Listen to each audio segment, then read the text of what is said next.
एक शाम David Goggins को उनके फ्रेंड का मैसेज आया और उसने डेविड से पूछा कि क्या वो चैरिटी के पैसे रेस करने के लिए लेडविल ट्रेल 100 रेस दौड़ेंगे। लेडविल ट्रेल 100 एक 100 माइल्स यानी 160 किलोमीटर की फुट रेस है जो कि सी लेवल से 10,000 फीट ऊपर से शुरू होती है, जिसके बीच में कई एलिवेशन पॉइंट आते हैं जहां रनर को 2 बार 15,000 फीट तक क्लाइम करना होता है। अब अगर डेविड गॉगिंस के दोस्त ने उनसे कुछ साल पहले इस रेस के बारे में कहा होता तो वो खुशी खुशी इस रेस में शामिल हो जाते, क्योंकि उस टाइम डेविड एक मेंटल बीस्ट थे, पर अब वो खुद से और अपने दोस्त से इस रेस में ना जाने के बहाने मार रहे थे। जबकि द टफेस्ट मैन अलाइव, दुनिया का सबसे स्ट्रॉन्ग आदमी, डेविड गॉगिंस को ये टाइटल तब मिला था जब उन्होंने अपनी बुक कांट हर्ट मी को पब्लिश करा। जब लोगों ने उनकी कहानी सुनी कि कैसे वो दुनिया की सबसे मुश्किल मिलिट्री ट्रेनिंग हेल वीक को 3 बार कंप्लीट करके एक नेवी सील बने, डेथ वैली पे एक अल्ट्रा मैराथन को पूरा करा, पर ये सब करके और अपनी बुक कांट हर्ट मी की मैसिव सक्सेस के बाद डेविड गॉगिंस अपनी सक्सेस को एंजॉय करने के कंफर्ट जोन में कुछ ऐसा फंसे कि फिर उन्होंने खुद को चैलेंज करना ही बंद कर दिया था। वो बाकी चीजों और पब्लिक इवेंट्स में इतना बिजी हो गए कि फिर दोबारा से धीरे धीरे वो अपना वही पुराना वीक वर्जन बनने लग गए थे। लेकिन गॉगिंस कहते हैं हम सभी के अंदर एक आग होती है जो डार्क एनर्जी के अंदर छुपी होती है, और ये डार्क एनर्जी उससे मिलती है जो नए नए चैलेंजेस लेता है। अगर आप खुद को चैलेंज करना बंद कर दो तो ये आग आपको अंदर से जला के राख कर देगी और आपको कमजोर बना देगी। और गॉगिंस के साथ भी यही हुआ। अपने बिजी शेड्यूल, फैमिली कमिटमेंट्स और हेल्थ रिलेटेड प्रॉब्लम्स की वजह से उन्होंने अपने आप को चैलेंज करना ही बंद कर दिया था और दुनिया का टफेस्ट मैन वापस एक वीक मैन बन गया, जिससे उन्होंने अपनी सेल्फ रिस्पेक्ट को खो दिया। क्योंकि गॉगिंस कहते हैं आप खुद को रिस्पेक्ट तब करते हो जब आप रोज सुबह उठकर खुद को नए सपनों से चैलेंज करते हो और अपनी लाइफ ऐसे जीते हो जैसे आपने लाइफ में अब तक कुछ नहीं करा। Respect is earned every day by waking up early, challenging yourself with new dreams, and embracing the suck like you have nothing and never done a damn thing in your life. Goggins को अपनी खोई हुई self respect को वापस earn करने के लिए इस रेस को कंप्लीट करना बहुत जरूरी था, पर इस रेस में जाने का ख्याल उन्हें डरा रहा था। पर साथ ही कहीं न कहीं वो ये जानते थे कि अपने अंदर की आग को जगाने के लिए उन्हें और वापस से टफेस्ट मैन ऑन अर्थ बनने के लिए उन्हें इस रेस में भाग नहीं होगा, वरना उनके हेटर्स का कहना सच हो जाएगा। ये था उनका वेकअप चैलेंज। आपका वेकअप चैलेंज कुछ भी हो सकता है, जरूरी नहीं है कि वो फिजिकली चैलेंजिंग हो, वो मेंटली टफ भी हो सकता है, जैसे अपने करियर के लिए एक नई स्किल सीखना, एक कंपटीशन में पार्ट लेना या कुछ भी ऐसा करना जो इन 2 क्राइटेरिया को फुलफिल करे। फर्स्ट है फियर पॉड। गॉगिंस कहते हैं आपका वेकअप चैलेंज एक फियर पॉड की तरह होना चाहिए, जिसे कमिट करने से पहले आपको डर लगे, आपको ऐसा ख्याल आए कि यार ये मैं कैसे करूंगा, पर एक बार जब आप इसे करने लग जाओ तो ये आपकी कॉन्फिडेंस को बढ़ाएगा, आपकी खोई हुई रिस्पेक्ट को धीरे धीरे वापस लेके आएगा। और दूसरा है वेकअप चैलेंज के लिए आपको डेली काम करना बहुत जरूरी है। सेकंड है रिक्वायर्ड डेली एफर्ट। लेडविल ट्रेल 100 के लिए गॉगिंस ने एक भी दिन ऑफ नहीं लिया। अपने रेस्ट डेज पर भी वो इस रेस के चैलेंजेस को ओवरकम करने की स्ट्रेटेजीज बनाते थे ताकि वो अपनी बॉडी के साथ साथ अपने माइंड को भी तैयार कर पाए। जब आप आपका वेकअप चैलेंज फिक्स कर दो, उसके बाद आपको करना है जिसे गॉगिंस कहते हैं self talk audits.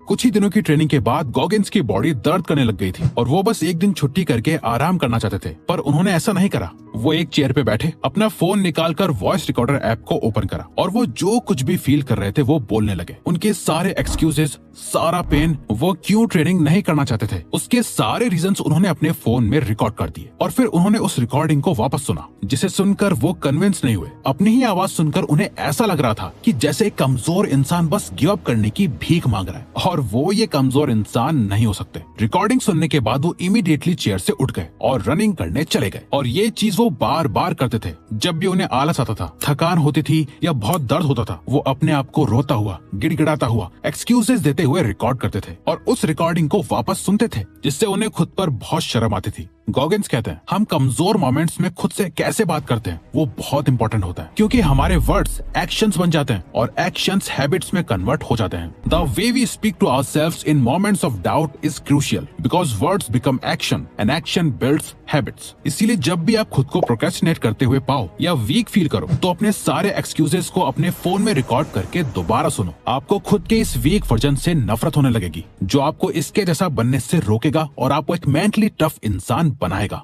Set a new standard.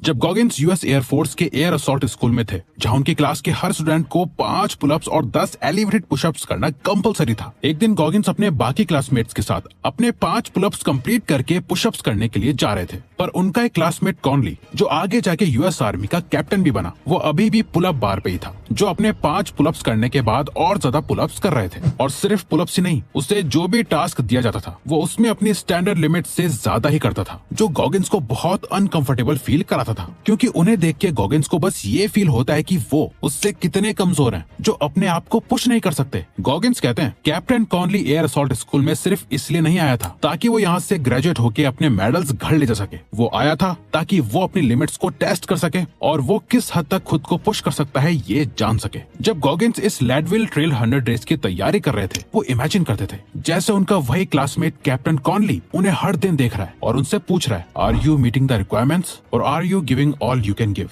क्या तुम बस इतना कर रहे हो जिससे तुम्हारा काम चल जाए, या तुम अपना पूरा 100% देने के बाद भी थोड़ा और पुश कर रहे हो? दोस्तों, बात असल में यह है कि आप खुद ही अपना सबसे बड़ा कंपटीशन हो और हर बार खुद को हराने की कोशिश करो। अगर आपको किसी ने कहा है कि आप हर दिन एक बुक के 10 पेजेस पढ़ो, देखो कि क्या आप 20, 30 या 40 पेजेस पढ़ सकते हो। अगर आपने किसी कोर्स में एडमिशन लिया है तो सिर्फ क्लास में जाके बैठो मत, घर आके उससे रिलेटेड इंटरनेट पर और स्टडी करो। MIT, स्टैनफोर्ड उस कोर्स के बारे में क्या पढ़ा रहे हैं वो देखो। हमेशा इस बात को एक्सप्लोर करो कि आप और ज्यादा क्या कर सकते हो, ताकि आप उन सभी स्टैंडर्ड से ऊपर उठकर जी पाओ जिसे बाकी सब जी रहे हैं। जिसमें आपकी ये पॉइंट मदद करेगा, अकाउंटेबिलिटी मिरर।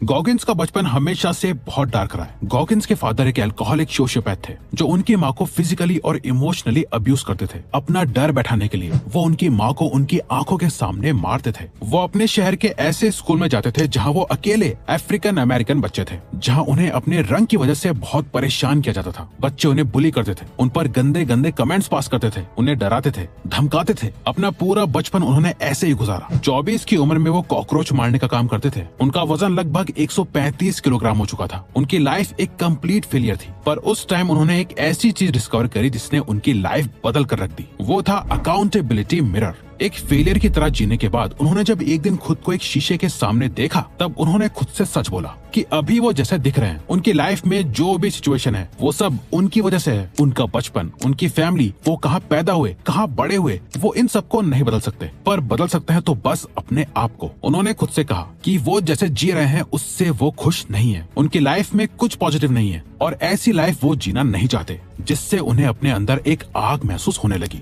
ये थी उनके अंदर की डार्क एनर्जी। सिर्फ अपने आप से सच बोलकर उन्होंने अपनी डार्क एनर्जी को हार्नेस कर लिया था, जिसने उन्हें अपनी लाइफ में मुश्किल चीजें करने के लिए पुश करा, ताकि वो अपनी इस फेलियर भरी लाइफ को पीछे छोड़ पाए। जिसके बाद उन्होंने नेवी सील बनने की तैयारी करी। 3 महीने में 80 किलो वजन घटाया। दुनिया की टफेस्ट मिलिट्री ट्रेनिंग को उन्होंने 3 बार कंप्लीट करा और एक नेवी सील बन गए। उन्होंने पुलअप्स का वर्ल्ड रिकॉर्ड तोड़ा, कई अल्ट्रा मैराथन रेसेस जीती और बस अपनी इसी आग से वो बन गए वर्ल्ड्स टफेस्ट मैन अलाइव। दोस्तों, एक शीशे के सामने खड़े होकर ना कुछ पॉजिटिव ना नेगेटिव, अपनी आंखों में आंखें डालकर सिर्फ सच बोल के और अपनी लाइफ की अकाउंटेबिलिटी लेके आप अपनी डार्क एनर्जी को हार्नेस कर लेते हो। उसके बाद आपका जो भी गोल हो वो इस डार्क एनर्जी के फ्यूल पे चलेंगे, जहां आपको बार बार पॉजिटिव होने की जरूरत नहीं पड़ेगी, बल्कि आपके अंदर अपने गोल को पूरा करने की एक आग लगी रहेगी। अब अगर आपको ये वीडियो अच्छी लगी तो वीडियो को लाइक और चैनल को सब्सक्राइब करके हमें सपोर्ट करो और बेल नोटिफिकेशन ऑन कर लीजिएगा ताकि आप आने वाली वीडियोस मिस ना कर पाओ। Thank you for watching.